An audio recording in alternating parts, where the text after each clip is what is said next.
तो करौली में श्री मदन मोहन जी का मंदिर, बहुत ध्यान से सुनना, और उनका परम भक्त काले खां कैसे बना।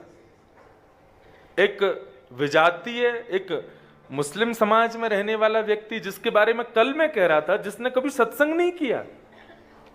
हम लोग सत्संग इसलिए करते हैं, संतों का संग इसलिए करते हैं, तीर्थ यात्रा इसलिए करते हैं ताकि ठाकुर जी का सानिध्य हमको मिले। लेकिन इस काले खां ने तो कुछ भी नहीं किया था और ऐसा सानिध्य मिला मदन मोहन जी का। तो काले खां अपने समुदाय में, मुस्लिम समुदाय में बहुत उसकी मतलब उसको बहुत अच्छा व्यक्ति माना जाता था करौली में। क्यों? हृदय का बड़ा अच्छा था, रोज अपनी नमाज पढ़ता था समय से, और अपना कलमा आदि जो भी वो करते हैं सब करता था। अपने धर्म के प्रति बहुत निष्ठावान, नियम नहीं टूटने देता था अपना। नमाज इतने बजे करनी है तो करनी है, उसको इतने बजे वो कलमा आदि करना है, अपने मस्जिद जाना है, वो जाता ही था समय से। और डाकिया था, पोस्टमैन था, तो डाकघर में काम करता था, और चिट्ठियां जहां जहां की आती थीं उन चिट्ठियों को उन्होंने स्थानों पर वितरित करने जाता था। एक दिन चिट्ठियों के मध्य में एक चिट्ठी थी श्री मदन मोहन जी की।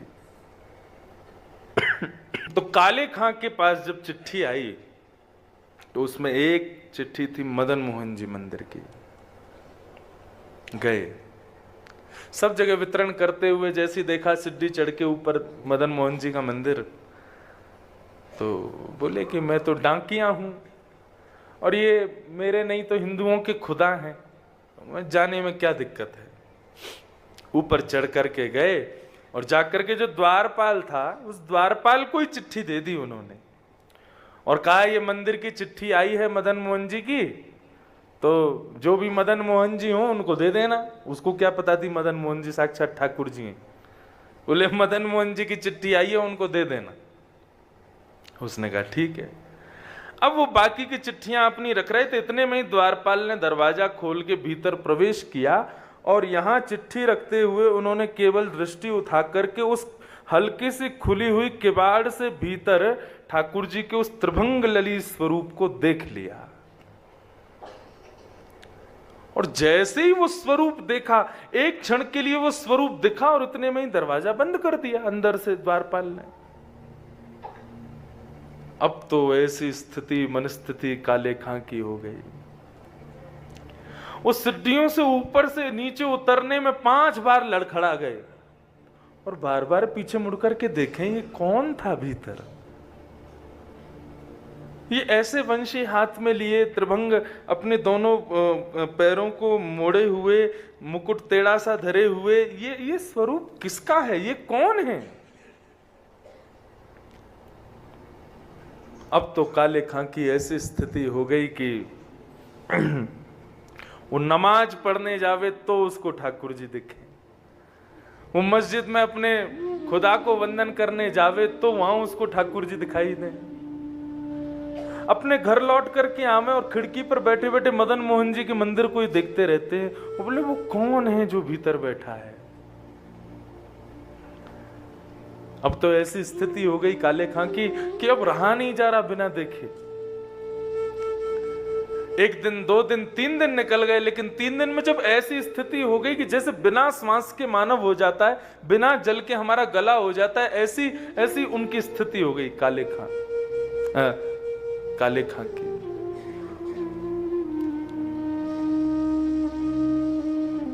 अब तो काले खां ऐसा करने लगे, झूठी झूठी मदन मोहन जी की चिट्ठियां खुद बनाने लगे, ताकि इस बहाने जाऊंगा तो सही।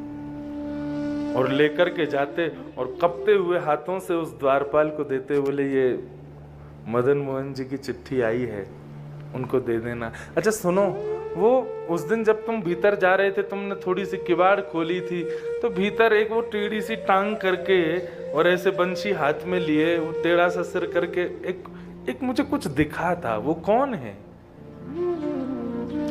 बोले वो हमारे ठाकुर जी हैं, वही मदन मोहन जी। बोले वही मदन मोहन है। बोले हाँ, अच्छा ठीक है, ये चिट्ठी दे देना। द्वारपाल बोला हाँ मैं दे दूंगा। बोले अभी दे आओ ना भीतर। बोले अरे अभी कुछ सेवा चल रही है, बाद में दे दूंगा। बोले 2 मिनट लगेगा, दे के आ जाओ ना। उनको ये प्रलोभन था कि ये भीतर जाएगा, गेट खुलेगा तो मुझे दिख तो भी जाएंगे। लेकिन द्वारपाल नहीं गया। ऐसा विरह प्रदान किया काले खां को ठाकुर जी ने। अब तो वो ना तो नमाज पढ़ पाते हैं, ना अपना कलमा कर पाते हैं, ना मस्जिद में जाकर के अपने अपने खुदा का वंदन कर पाते हैं, कुछ नहीं कर पाते। अब तो बस दिन रात वही स्वरूप, वही झांकी उनके मन में चलती है। काले खां कहते हैं, क्या कहते हैं?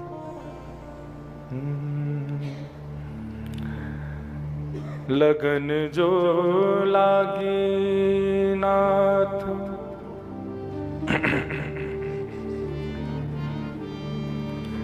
लगन जो लागी नाथ, ताको विस्तार कहाँ, भूख प्यास नेत्रा कछु, बादत नहीं सांवरे।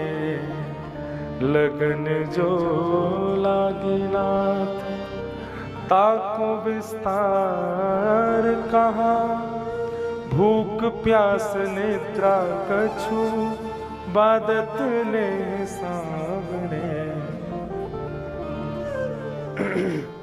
भोजन छोड़ दिया ठाकुर जी की स्मृति में। 1 दिन हो गया भोजन नहीं किया, 2 दिन हो गए भोजन नहीं किया, 3 दिन हो गए।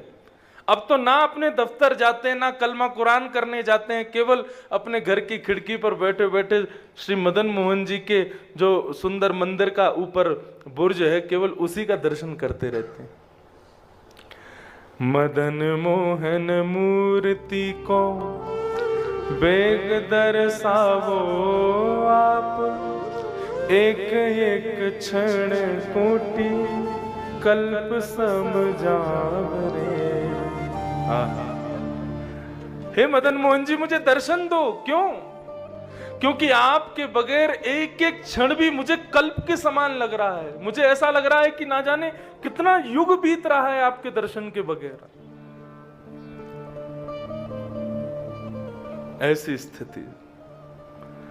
सुंदर कटाक्ष तेरे निरखत आनंद होता, मेरी कही मान नैन नैनन ते मिलावरे। आपके सुंदर स्वरूप, सुंदर कटाक्ष को देख करके मेरो मन उन्हीं में ही अटक गयो है। हे नाथ, मुझे तो ऐसा लगता है मेरे कलमा कुरान और मेरे समुदाय के जो भी नियम हैं उनके पालन का मुझे फल आपके रूप में मिला है। ठाकुर जी का स्मरण करते।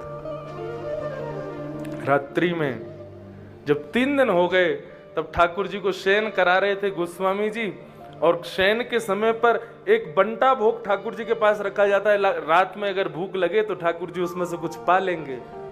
उस बंटा भोग को रख करके गोस्वामी जी कपाट बंद करके चले गए, और यहाँ बैठे बैठे काले खां, ताज खां बैठ करके ठाकुर जी का सुंदर स्तवन कर रहे थे।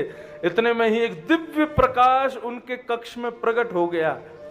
बिल्कुल मूर्छा की अवस्था में जब आ गए, भूख प्यास से व्याकुल होकर के, तभी एक दिव्य प्रकाश दिखाई दिया, और जैसे तैसे नेत्रों को छुपा करके उन्होंने जैसे ही अपने कक्ष में देखा तो सामने बंटा भोग हाथ में लिए साक्षात श्री मदन मोहन जी खड़े हुए। मदन मोहन जी बैठ गए। अब तो जैसे ही उनका स्वरूप देखें, स्वरूप देख करके आनंदित हो गए, नेत्रों से अश्रुधार बहने लगी। ठाकुर जी अपने कर कमलों से अपना जो बंटा भोग है उसी के भोग का ठाकुर जी उनको रसस्वादन करा रहे हैं, उनको खिला रहे हैं। कितने कृपालु हैं नाथ।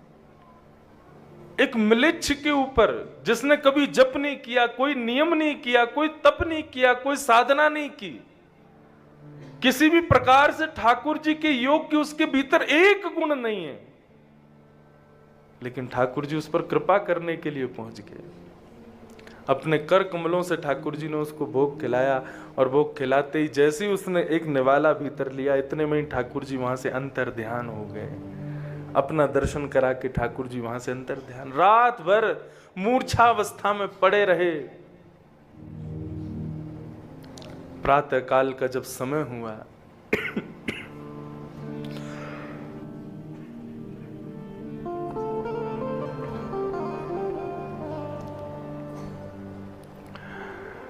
सुबह का जब समय हुआ, गोस्वामियों ने ठाकुर जी को उत्थापन करके जैसे ही सब सामग्री देखी तो वहां पर बंटा भोग नहीं था।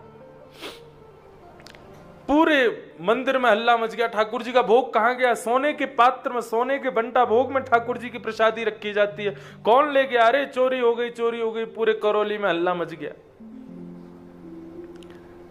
गोस्वामियों ने बड़े बड़े अफसरों को बुलाया, बोले ठाकुर जी का भोग चोरी हो गया। ठाकुर जी, भोग चोरी नहीं, भोग जिस पात्र में था सोने का वो चोरी हो गया। इतने में ही सामने से काले खां ऊपर चढ़ करके आने लगे, और हाथ में वही बंटा भोग जिसमें ठाकुर जी प्रसादी लेकर के गए, वो लेकर के आए। गोस्वामियों ने जैसे ही उनके हाथ में बंटा भोग देखा, तुरंत कहा इसको बंदी बना लो, इसने चोरी की है, म्लेच्छ है, हमारे ठाकुर जी की सामग्री चुराता है। बंदी बना लिया उनको। बंदी बना करके बैठा लिया। मुस्कुरा रहे थे काले खां। गोस्वामी बोले तुमने चोरी की ठाकुर जी की? बोले मैंने चोरी नहीं की है, तुम्हारे लाला ने चोरी की है। बोले हमारे लाला ने? हाँ, तुम्हारे मदन मोहन जी ने चोरी की है, मेरे चित्त की चोरी की है, मेरे धर्म की चोरी कर ली, मेरे नियमों की चोरी कर ली। मैं अपने कुल खानदान में व्यवस्थित था, मेरा सब कुछ हरण कर लिया इसने, तुम्हारे टेढ़ी टांग वाले ने, इसने चोरी की। और ये रही बात बंटा भोग, 3 दिन से भोजन नहीं कर रहा था क्योंकि इनका दर्शन नहीं हुआ था मुझे, तो रात्रि में अपना बंटा भोग लेकर के आए मुझे पवाने के लिए। बंदी बनने को तैयार हूं, लेकिन शर्त एक है, कारागृह के रूप में मदन मोहन जी का मंदिर चाहिए मुझे। यहीं पर बंदी बन के रहूंगा ताकि इनको निहारता रहूं।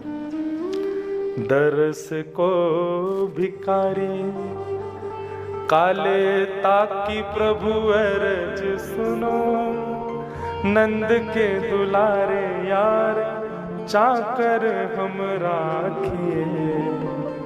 दरस को भिखारी काले, हमारी अरज सुनो, नंद के दुलारे यार चाकर हमें राखिए। हमें अपने मंदिर में चाकरी दे दो। कैसे कृपालु है नाथ। उस काले खां पे कृपा की। ऐसे ही ताज खान हुए, काले खान हुए, ये सब मदन मोहन जी के शिष्य हुए। कितने कृपालु हैं नाथ, विचार करो। कंबा दयालुम शरणम ब्रजेम। हम विगत 7 दिनों से यहां बद्रिकाश्रम में रह रहे हैं।